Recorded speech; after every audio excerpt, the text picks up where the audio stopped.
It's Thursday, November 19th, 2015, and this is What Did I Miss, the show that finds everything that was interesting on the internet today so that you don't have to. If you like what you see here and want to show your support, be sure to subscribe if you haven't already, and please share the video with all of your friends. Without further ado, let's do this. Kids are awesome. They're often more honest and a hell of a lot more compassionate than most of the adults that I know. That's why a 7-year-old in Texas is my hero today. A mosque near his hometown was vandalized, an apparent hate crime in response to the ISIS attacks in France last week. The vandal, among other things, left torn pages of the Quran covered in feces on the front steps. Upon hearing about the damage, young Jack Swanson donated $20 in change that he had collected over time. If only more people had such an open heart and open mind. So thank you, Jack Swanson. You're awesome. The longest-serving wrongfully convicted prisoner in California state history was released after serving 36 years in prison for a crime he did not commit. Michael Ray Hanline was charged with murder in 1978 but was exonerated after DNA proved his innocence. Hanline is filing suit against Ventura County for wrongful imprisonment and allegations of suppressed documents that would have proved his innocence, and manipulating witnesses in order to frame him for the crime. During his stint in jail, he filed 3 petitions claiming his constitutional rights had been violated. November of last year is when the petitions were considered, and the retesting of duct tape from the scene of the crime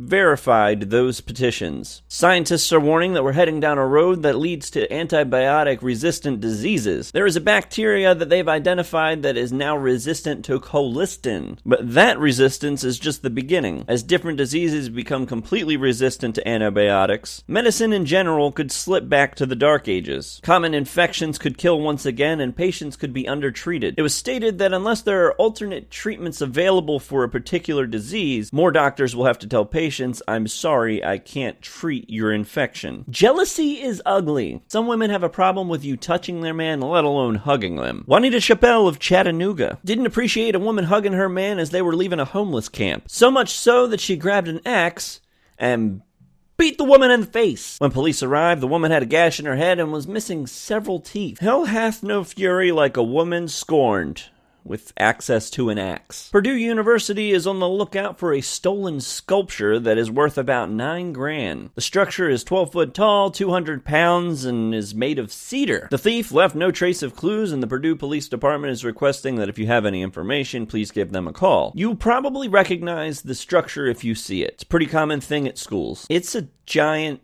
pencil. That's right, a 200-pound structure of a giant pencil. If you draw any conclusions about its whereabouts, please write it down and then send that to police. And that's all I have for today. If you want to learn more about anything I talked about, links are in the description below. Be sure to subscribe if you haven't already, and please share the video with everyone you know. And as always, I'll see you next time when you ask yourself, what did I miss?